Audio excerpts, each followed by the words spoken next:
I'm Chris Stafford, and this is AART, the podcast where we get to know the women behind their art. If you don't feel it, I'll make you feel it. I'll show you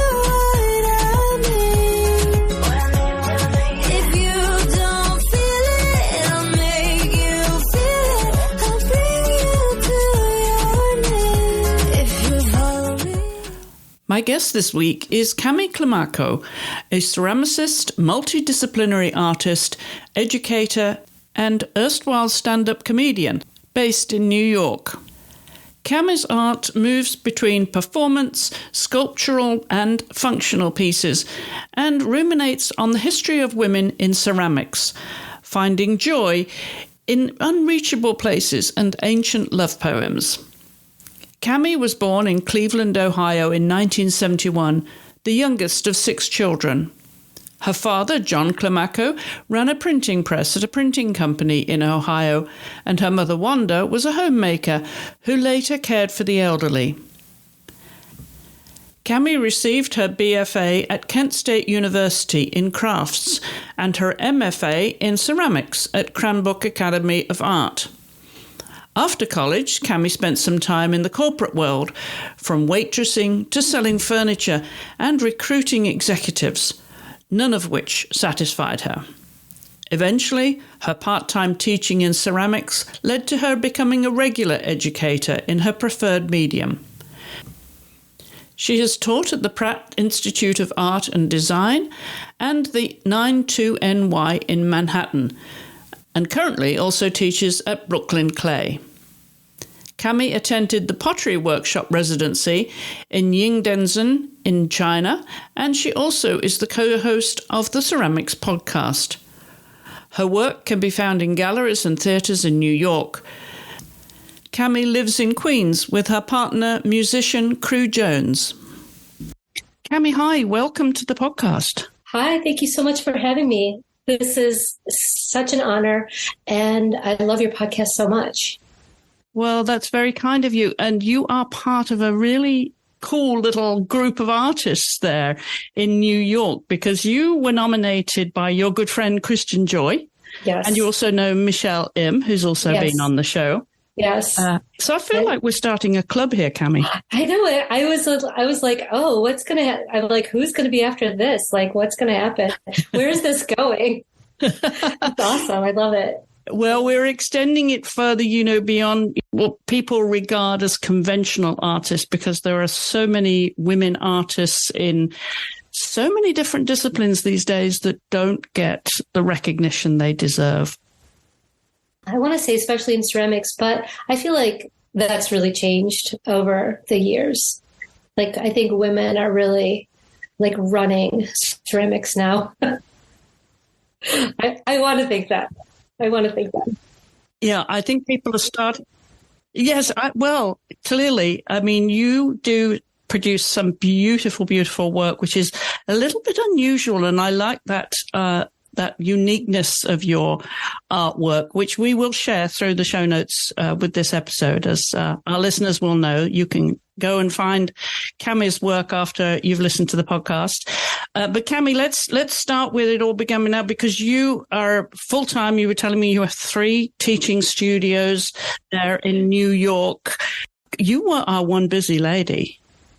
Oh my, yes, it's ridiculous. I teach at 3 different places. I teach at a place called Brooklyn Clay, which is in Prospect Heights, Brooklyn, and also they have a location in Tribeca. And then I teach at a place called Greenwich House Pottery, which is in the West Village. It's a very old institution, like 120-something years old. And then I teach at Hofstra University, which is in Long Island, and that's college kids. Where does the teaching background come from then, Cammi? Because I think of you as an artist, and so many artists do teach, but where does that inclination for teaching come from? Gosh, it's so crazy. I think, when I first got out of graduate school, I was invited to teach sabbatical replacement at the University of North Carolina at Chapel Hill. And I was like 28. And I got there and I just didn't love teaching. It was just, I don't know. I thought I was just I just wanted to make my own work, or I just wasn't ready. But then years and years later, maybe in like speed forward, that was in 1998. And then in like 2009, my friend asked me if I wanted to teach at Pratt. And I was like freelancing at the time. And I was like, sure, I'll teach a class at Pratt, just beginning ceramics. And then I found that I really loved it. I love teaching, and I just sort of like fell in love with it then. But, I think that there's I think you need to be ready for it. I think there's like a bottomless generosity that comes with it, that you have to be able to give and give a lot, especially to, college students who, they're just finding out who they are, and they're just sort of exploring, and, you kind of have a responsibility. And I feel like also teaching is really, there's like so much performing in teaching that I sort of just fell right into it. So it sounds like you're loving it. There's a smile of satisfaction. I can see it, Cammi.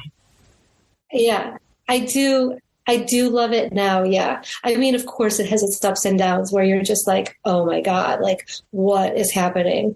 And then, sometimes a class can get away from you.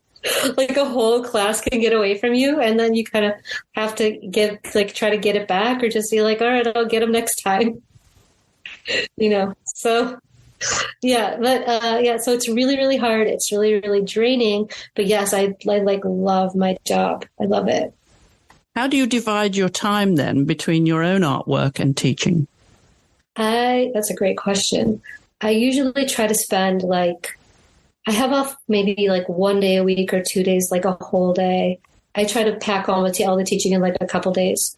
But, and then I'll teach at night so I can be in the studio during the day, or, vice versa. So just kind of pack it in. And I don't really teach on the weekends now. I don't need to, but I also don't really work in the studio on the weekends either. So I like to have some time away from the studio as well, where it's just zoning out time, or just unwind time. Yeah, some me time, as it's called today, isn't it? Yeah, exactly. Yeah. And what does me time look like? Oh my gosh. Well, my partner and I went to the beach basically both days, Saturday and Sunday, every single weekend, all summer long, where we just sat there and read books, or just sat there. And so that was pretty nice. But now that that's over, I'm not sure what the weekends are going to look like. I have no idea. But, we're not really sit around people except at the beach. So we'll see. But I'm also learning how to play the banjo right now. I just bought a banjo, and I just have been learning how to play ukulele. So I just fill it with other hobbies. Does music play a big part in your life then? Do you have music in the studio? Well, I do. I play a lot of music in the studio. I also play a lot of podcasts, hours and hours and hours and hours of podcasts. Maybe it's more podcasts now than music in the studio. But music plays a huge part in my life now, because my partner is a musician. So he's always playing guitar and, figuring out songs and all that stuff. So it's just a sort of catchy as well. So you just sort of I took guitar lessons when I was 7 to 12. And so I just sort of was okay, well, that's probably still in my brain somewhere. So I just try to pick it up and do YouTube tutorials. It's actually pretty fun. You also learned to podcast too. Yeah. So my friend Gus Hamilton and I started a podcast in 2019, right before COVID, right before lockdown. And so we launched the podcast in March of whatever year that was, 2020. And then we were immediately in lockdown. So the podcast actually went kind of it was kind of great because we had something to do. But yeah, I taught myself all the whatever we needed to know about podcasting from YouTube, every Googled every single tiny thing on how to learn how to do it. And yeah. And so then I produced and edited it. So here you are in podcast land. Well, we're going to talk a little bit more about your background as an artist, or let's start with your childhood, because you mentioned your mother was an art hobbyist too. Yes. So was it a creative home that you grew in, and with a large family? You had several sisters and a brother. Yes, I was the youngest of 6. Yeah. My mom was very traditional homemaker, housewife homemaker. And she, I think she grew up in Alabama, and she learned, she loved music and learned how to play guitar, and she loved art and would draw and, do all the things. So yeah, I think she really, she was really excited that I could draw really well. So I think she just kind of noticed that I could draw okay when I was 4. And then from there, I sort of just started she would put me in art classes or whatever. So then I just got, I think I just got really interested in it. And she would draw with me or whatever, because she had so much time, because all the other kids were so much older. So she had time to just sit with me and do whatever, draw for hours, or we would always make things, make crafts, and, make things out of Quaker Oats jar cans, the cardboard tubes or whatever. So everything was just we were always making something, or I was always making something. Any of your siblings as inclined towards art as you are? I don't think they ever were they never were I'm going to be an artist someday, but they all were sort of creative in their own ways. But they're not artists, but they are they do have a design eye, or very good handwriting, exceptionally good at calligraphy or something like that. Yeah. So they my sister does needle points, or, another sister does, another sister was really into floral arranging, and then another one was into calligraphy. So it was just sort of that. Do you know what I mean? Yeah. I don't know if that's normal. It seems kind of normal. I don't know. And your father ran a printing press. So was there some artistic skill there in terms of printing? Not really. He was more of he worked in a kind of a factory setting where he ran a printing press. So it was more, he thought he was more of a tradesman as opposed to an artist, creative. So was there any doubt then what you would do? Were you so influenced and so motivated as a child then, and when you became a teenager, that you pretty much decided what your pathway would be? I mean, in high school, I was taking art classes, and I didn't really know what I wanted to do with my life, but I just, at some point I was I guess I'm going to be an artist. And I also was I want to be a writer, I want to be an artist, but it was never I want to be an accountant or I want to be a lawyer. It was always something that was probably not going to make me any money. But my parents really, really, really wanted me to be a nurse or a school teacher, because they were born, in the early 30s, where women really just were nurses or school teachers. So that was really the only thing they could know, that I would be probably okay if I didn't get married. So, yeah. So I wanted to be an artist. And so I went to school. My senior year of high school, my art teacher, who was not a great art teacher, she was the worst. And it's so art teachers are so important, really. I had her for so many years, even through middle school. And then she switched to be the high school teacher. So the only person she brought to our school in my senior year, of course, was a potter. And I don't know why she decided to bring him. I don't know. it just was a weird coincidence. But he set up his wheel and was like making all these pots. And I was like, I want to do that. And then that's how I became a ceramics major. So I like just went into undergrad at Kent State University. I just declared my major ceramics. Like, that's what it's going to be. And I didn't even touch clay. I didn't even know if I'd be good at it. Like, what was it about the feel of it then, and the physicality of playing with clay, or more than playing with clay? But at that point, what was it that attracted you and appealed to you to the medium? So I think I got to take my first ceramics classes like my second semester, and I liked it, but I didn't love it. But I did love my teacher. My undergraduate teacher, his name was Kirk Mangus. Oh, so there was a crush going on here. No, it wasn't really a crush. I wouldn't say love and yeah. I mean, I would say it's like a art crush. The teacher crush? Yeah, the teacher crush, as opposed to the love, sexual crush, because it wasn't. That's no, no. But yeah, as a mentor, 100%, huge. So he actually would sit in the class and,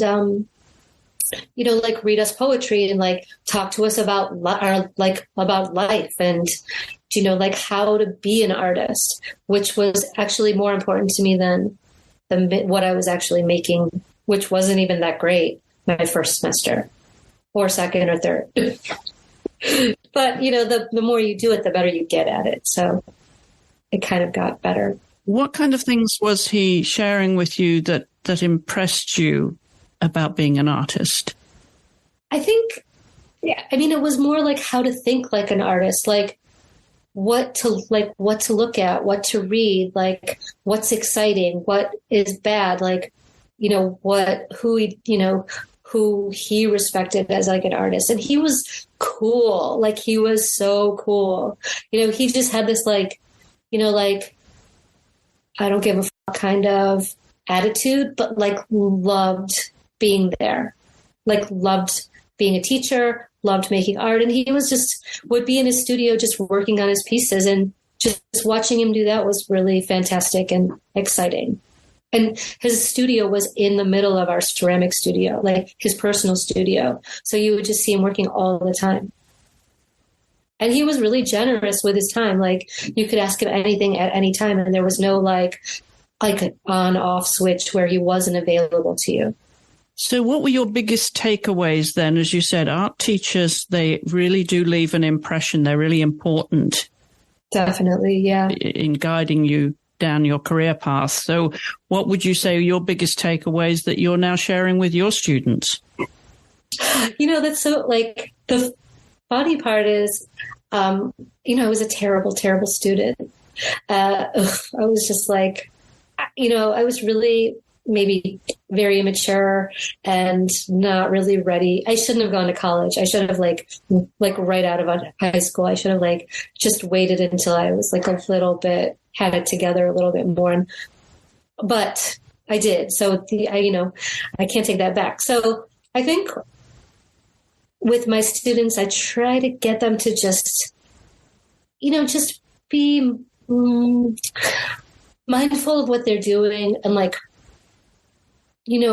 if you're going to do something, kind of do your best. Put whatever you put into it is what you're going to get out of it, is basically my biggest, what I try to impart the most, especially when you're doing a craft. It's in ceramics, you're doing you're doing three things at the same time. You're sort of doing design, and you're doing art, and you're doing a craft, which depends on craftsmanship. So I think I really try to, at least if you don't want to get into the art or the design part, at least be a really good craftsman. You know what I mean? So just, take care and pay attention to what you're doing. Is kind of what I try to talk about a lot, is this like holy grail style of craftsmanship where you're constantly striving to get better and better and better and better and better. And it's like for my students that just want to like ceramics hobby, it's a lot. Like, it's a lot. You know what I mean? I'm like, always like, oh yeah, that's good. But imagine if you would have spent 2 more minutes on it or 10 more minutes on it, it would have been great. So it's just like, it's really fun. And what else was distracting you then when you were a student?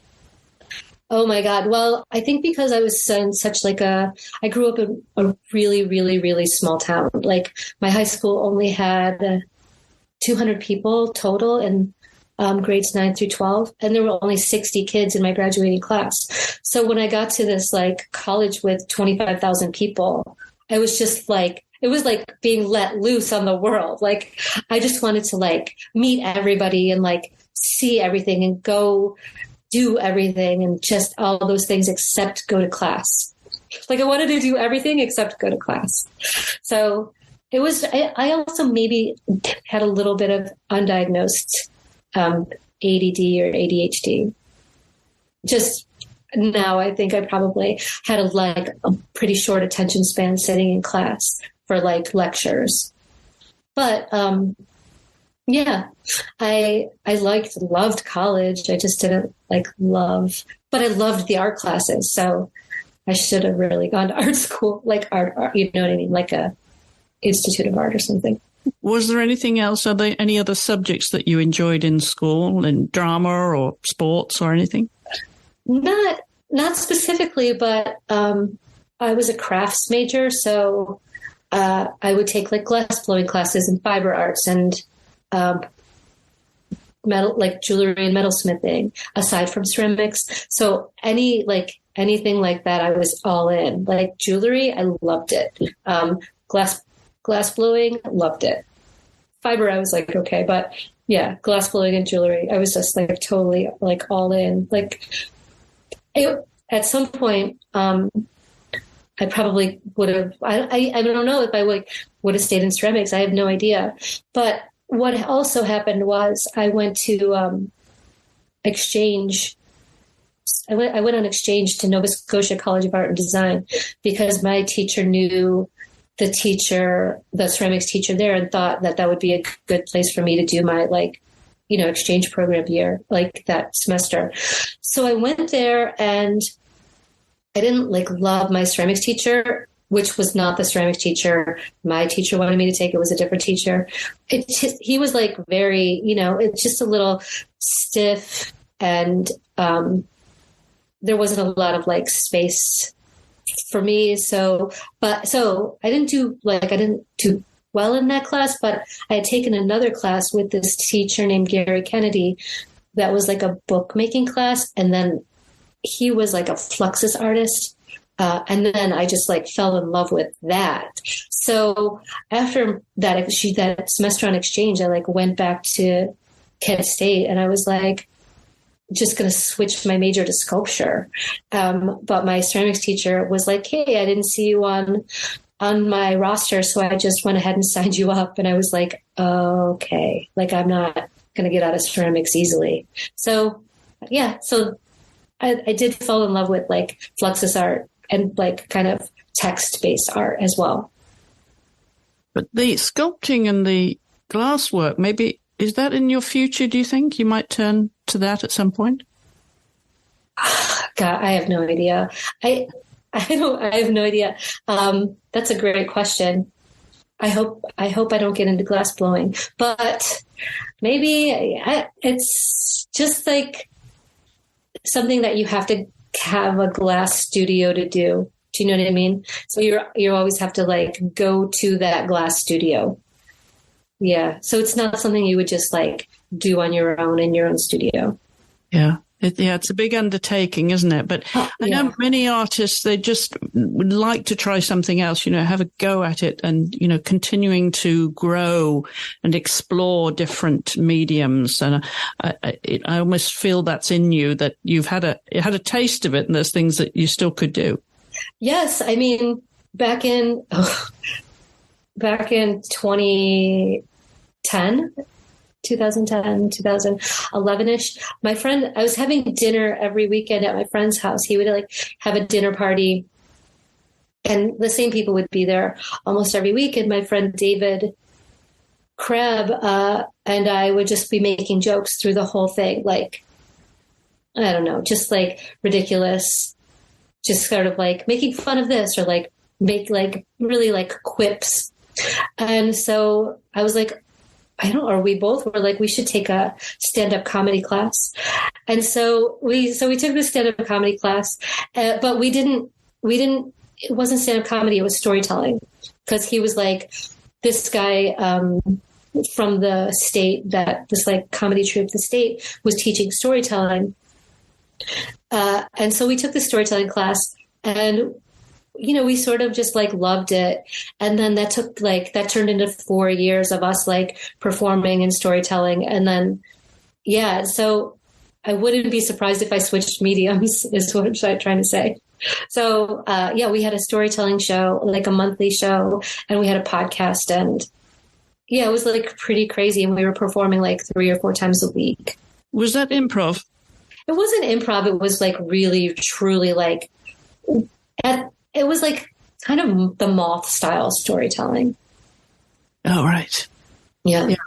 Which I am not really like that good of like a storyteller, but I did love telling jokes. Were you the party girl in college? No, not at all. Not really. Yeah. But you enjoyed the social scene? Yes, like the first time I actually did any sort of even public speaking was in that class. And I was so nervous. I thought like my legs were shaking so bad. I was literally peeing myself. Like when you're so nervous that you're just like, and so, yeah, I was like 38. I'd never even like done any performing at all. How did you overcome that then? What was the breakthrough? Well, yeah, then the first time you do it, you know, the adrenaline, when the first time you hear people laughing at your jokes, it's just like the adrenaline. It's like euphoric. And so then it's just like, okay, I want that. I want that again. So then you just keep going, you know, then you sort of like build off of that. No pressure, but are you going to tell us a joke? God, no. All right, I'll leave you to think about that before we wrap the show here. I don't really have any jokes. Yeah.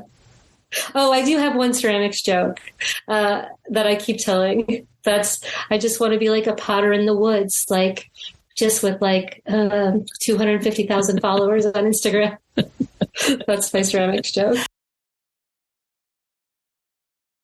How different would your career be if you didn't have social media, do you think?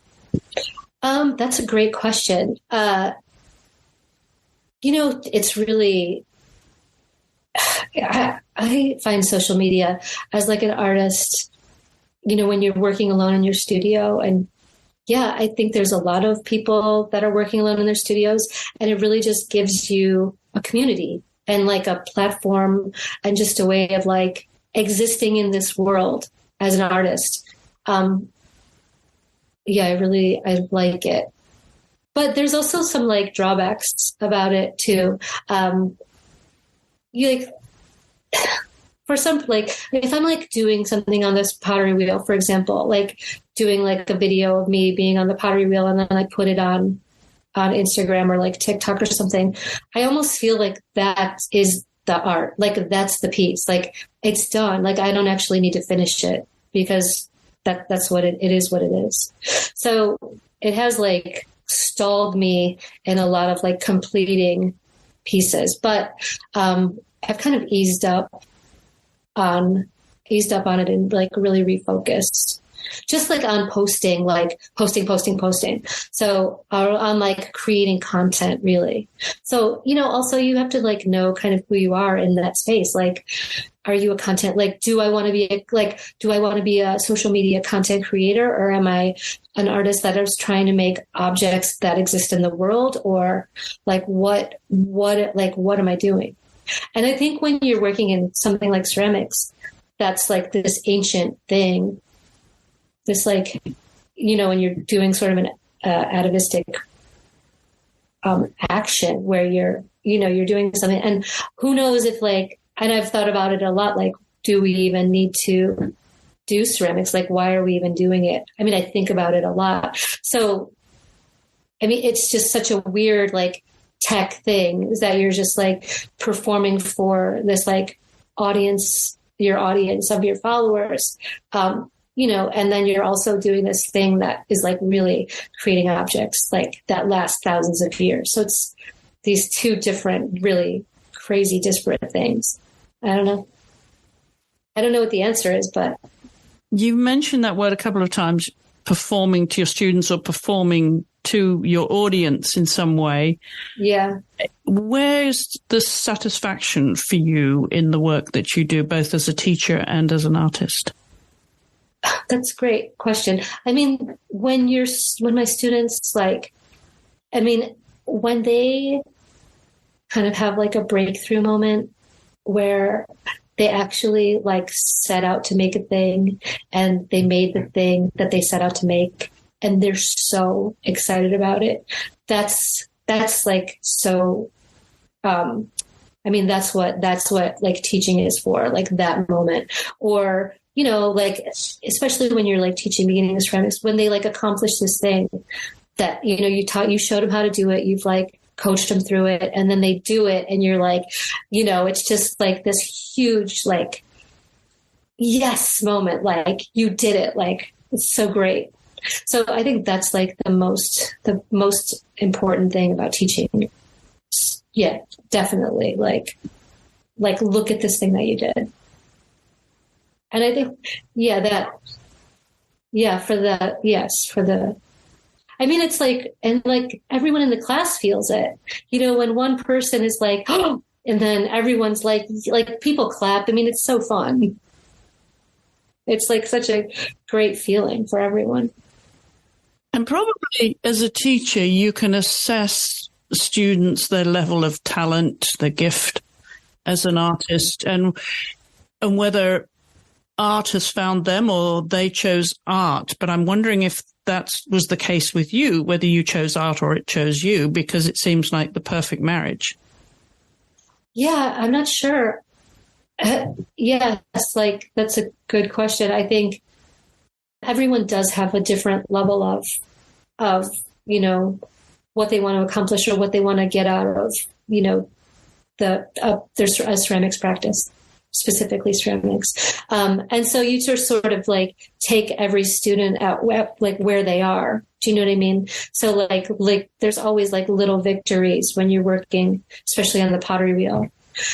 So there's that. But for me, I feel like I'm not sure if like I was just always kind of like tracked into art. And then, I mean, it was also like, like my whole childhood and adult life. I mean, early, like young adult life was like making art. And then all of a sudden my parents are like, we want you to be like a nurse. And I was like, there was like no way I would ever do that, like be a nurse. I'm just not a nurse. Like, that's just not who I am. So it was just like, wait, what do you even mean? Like, I don't know. So I'm not sure if I was like tracked into it a little bit or if I chose it. I'm not sure. But definitely now I definitely chose it. Now I think that I definitely don't know how to do anything else. So I'm kind of like going to stick with it. But when you graduated, where did you head to at that point, Cammi? What was next? Yeah, as I said, I went to North Carolina and taught for a semester. And then all my friends were moving to New York. So I moved to New York City and just got a job waitressing and got a studio with a couple friends and just sort of tried to like be an artist. And it was like a hustle. But then my partner at the time was a graphic designer, and it was like, right during the like .com boom. And so I was like struggling working as a waitress, and he was a graphic designer during the .com boom and just like got out of grad school and just was like doing websites for Nike. I mean, it was like bananas. So yeah, it was just like a weird time to get out of school and like be an artist in New York, where honestly, nobody wanted to look at ceramics at all. Like not even a little bit. And even, I didn't have a kiln. I just sort of started making anything that was not ceramics, because I bought myself an airbrush and I started doing airbrush drawings. And then from the airbrush drawings, I started doing sculptures and then some text art. And then for like 8 years, I didn't really do ceramics because I just didn't have a kiln. And to run the kiln at that point was like, thousands of dollars. So I just was like, I don't know if I want to like put that kind of money into a studio that I'm renting. And so, so I just like made sculpture. And then, when I got hired at Pratt, the head of the ceramics department interviewed me, and he was like, I don't know if you're going to get this job because you don't do ceramics. Cause I was like showing him my portfolio. I was like, yeah, but I like studied it. Was that enough for him? He was like, he was just kind of like, he was funny. Yes, it turned out to be enough, but it was like, I got a scholarship. I went to Cranbrook Academy of Art for graduate school, and I got this Howard Kotler scholarship. Howard Kotler was an artist who had gone to Cranbrook and taught at the University of Washington. And so the Howard Kotler scholarship, Howard Kotler was the guy who was interviewing me. Howard Kotler was his teacher. And that's all he just saw that I got that scholarship. And, he like, just as like Kirk Mangus was a mentor to me, Howard Kotler was like a mentor to him. So it didn't matter. Like I had the job because of that, just because it said Howard Kotler on my resume. I swear that's what did it. At what point then was the breakthrough that you realized you could actually make a living out of being a ceramicist? That was like, that's so in like, she's like 10 years ago, I actually was getting a divorce, and I was just sort of like floundering. I was just sort of starting from scratch. Literally, I was like, I had no money or very, very little money. And I was like 40 and just trying to like figure out what to do. Like I have no idea, like nothing, so I kept, I was taking jobs that I, maybe shouldn't have been in or had. And then I was sort of like, just trying to figure it out. Like I was like selling furniture and like selling high-end furniture, and then working at working at a thrift store, and then working in like, what's it called? Recruitment for like executives for the furniture design industry. And like, I had not like these corporate jobs. Like I just kept like being like, no, not this one. No, not this one. And then I was like, why, like these corporate, like I'm not succeeding. Like I'm not happy. I was so miserable. And then, but while I was teaching, like I never gave up teaching. So I would just go teach my one class at ceramics. And then I would like go to my corporate job or whatever job during the day. And then like every week I just would teach. So then finally I got fired from the recruiting job, which like was good and bad.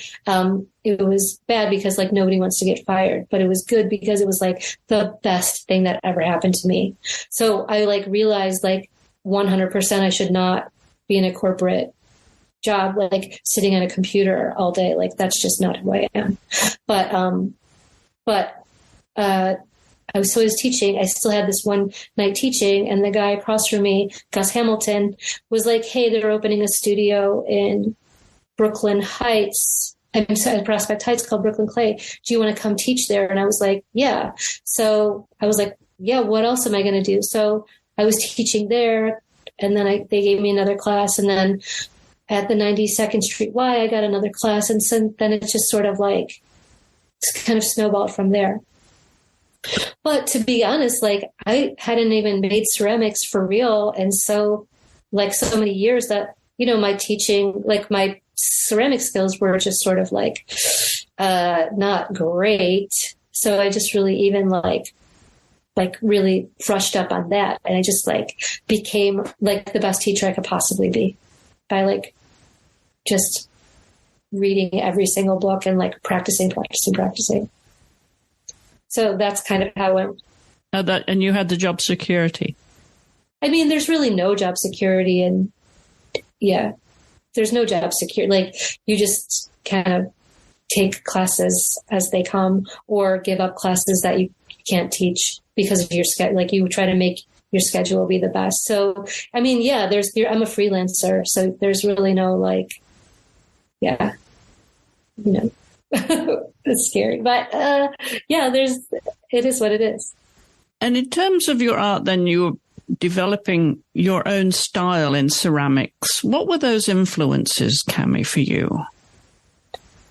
This is like one of my favorite things to look back on. So when I was like teaching all these classes, and I was just teaching beginning wheel and a lot of beginning wheel and beginning pottery wheel. So I was like trying to, as I said, I was like wanted to be a better teacher. And so I was like doing more and more involved things on the wheel. And then I was like, then it became like, well, I want to be really, really good at this. Like, I want to be, I want to be the best at this. And so I put like hours and hours and hours and hours and hours and hours in, and really like sharpen those skills. At the same time, I was like, I had studio time.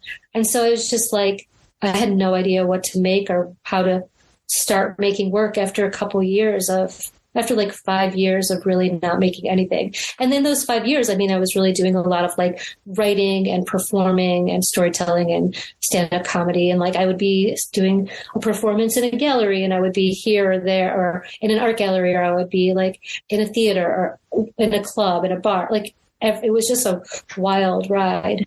And so I just hadn't really made any like physical objects, and it just had no starting place. So that practice on the wheel really gave me like just a focus. And then when you're working and just trying to like improve your skills, as I was, your mind can float. So you can think about, like, I would think about like what I wanted this and that to look like. And so, I really just started like looking at tons and tons and tons of like pictures of ceramics and just pictures of art and just everything, just like, and then writing, like noting, making files and files of files of things that, I was like responding to, and then sort of picking those things out and kind of building a voice from that. In the wider world, were there any artists of any genre who were influencing you, who you were particularly drawn to in terms of their style? I mean, there's always, that's a great question. There's always people like, there's like the long time artists that I love. Like I've always loved since I took that Fluxus class at in Nova Scotia College of Art and Design. I've like loved Yoko Ono, and I've loved Fluxism. And then there's people that like whose work I admire, like Barry Zipperstein, and there's so many people that you're just like, I love their work. I love their, their work. But I'm trying to think, like my friend Cara Benedetto is like I'm like a huge fan of hers. I'm trying to think, like, I should have made a pre-list of everybody that I love, because it would just be like a forever list. I'm trying to think of like people that, like long term. So this doesn't even have to do with anything, but when I was like really young, my mom and I went to my mom is from Alabama. So we like spent the summer in Alabama, and we just came across a Dorothea Lange show. And so I like remembered seeing those photographs and being so like crazy moved by them. I was like, you know, like the desolation of the Great Depression. And so that show was at MoMA a couple years ago, and I saw it again, and I was like, wow, like same feeling. It was like this weird, like I saw these when I was so young, and then the same emotional reaction so much later on. So yeah, there's all kinds of stuff like that. What do you like to hear about your work? Yeah, that's a really good question. What do I like to hear about it? Yesterday, one of my students told me that my work, she was trying to find the right word because I just put some pictures up on Instagram, and she was like, I saw your pieces of your new work on Instagram and they're really tight. And I was like, yeah, good. Okay, good. That's great. I mean, yeah, I don't know. I don't really know I don't really know what's like what I want to hear. That's such a crazy question. Like, yeah, I don't know. Like, you know, like, I think the worst thing would be like, oh, that piece was really funny. But like, yeah, but it would be like, that piece is really funny. But when they say funny, the NY at the end is like funny. So it's not at all. So it really fell flat. But yeah. But how would you describe your art then? Your actual ceramics now that you're producing and you're posting. You have a name for it?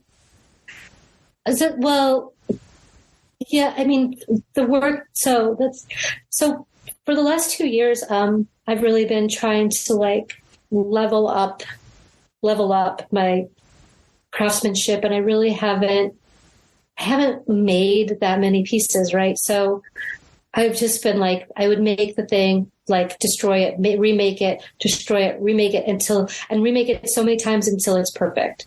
And so now, after 2 years, I finally have like emerged with this new work, which I haven't really posted pictures of yet, but it's basically like, it's not really storytelling, but it is like a little bit of, like, I would consider it like a moment of like character development, or like a series of objects that would evoke a scene and an emotion at the same time. Does that make sense? So it's not really, so like I'm working on a piece that's about a hangover. So it's like, it's the next day, the morning after like a big night out. And it's just like a foot bath, basically, where there's like a stool and a pitcher and some like detritus from the night before, where you're just trying to like wake up and feel good. So there's a little bit of like, I think there's a little bit of like self-awareness, like definitely a lot of self-awareness, but a little bit of like new agey sort of like self-healing in objects is what I kind of, and there's like a little bit of like ritual, and which is like, you know, in the history of ceramics, like ritual is so important, and it is like ritual is, could be argued it is the history of ceramics. So there's like a lot of like, you know, memorials and rituals and, markers. And if you go out to galleries and museums, what are you looking for? Is it ceramics, or is it just general art education now? Yes. I like to look at just anything. Yeah, everything, anything. I love going to museums. Like, I'm really into like looking at ancient I love looking at ancient pottery and like, when you see sort of something that's like 25,000 from like 25,000 BCE and you're just like, wow. But I also love I love watching video. I love like watching art video, like love it. So I can really get into like, anything really, whatever. You're always looking for the thing that's just going to like move, like something that's going to like catch your attention, hold your attention, and then like, move you in a way that is unexpected. So yeah, just looking for that really. Yeah, that's true. Something from somebody that, that is, they're like trying to tell you this thing, and whatever that thing is, or they're just like this feeling or this, like, just remind you of a thing. Now, we know that you value your downtime. So what's your idea of a good night out? Oh, wow. I really, a really good night out now that I'm 51. I just like to go to a restaurant and have someone cook dinner for me and then go home and maybe eat ice cream and then like go home. I don't know. We sometimes me and my partner like love to go see live music. So we do go to see a lot of bands, a lot of bands. So that's pretty fun. And even if it's bad, it's still fun. And I think that goes with like, just like the experience is like, you don't know until you're there. Sometimes we've been in situations where we'll go see a band that's like, you think it's going to be so bad. And then you're like, what just happened? That was like the most amazing thing I've ever seen. So you never know. And that goes with theater and like, comedy or, you just never know what you're going to get. And, don't judge it until it's over. So you're like, whew, like what? Like you're either going to be like, whew, that was amazing, or whew, that was just the worst thing I've ever seen. And I hope I never have to do that again. It's still sort of the same. Whew. Is that how you feel when you go out on the dance floor now? Do you let rip? Yeah, in like 5-minute intervals every 2 hours. Short bursts. Yeah, I still still like to cut it up. Yeah, sure. So finally, Cammi, where can we find your artwork?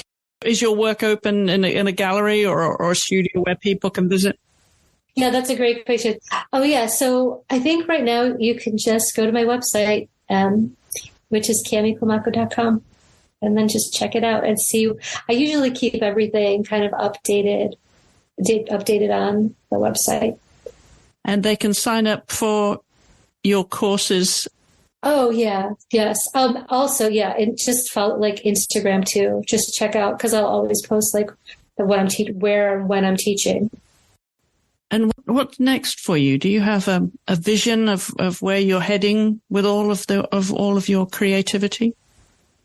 Well, that's a great question. I feel like I'm just going to I have a couple really nice group shows coming up.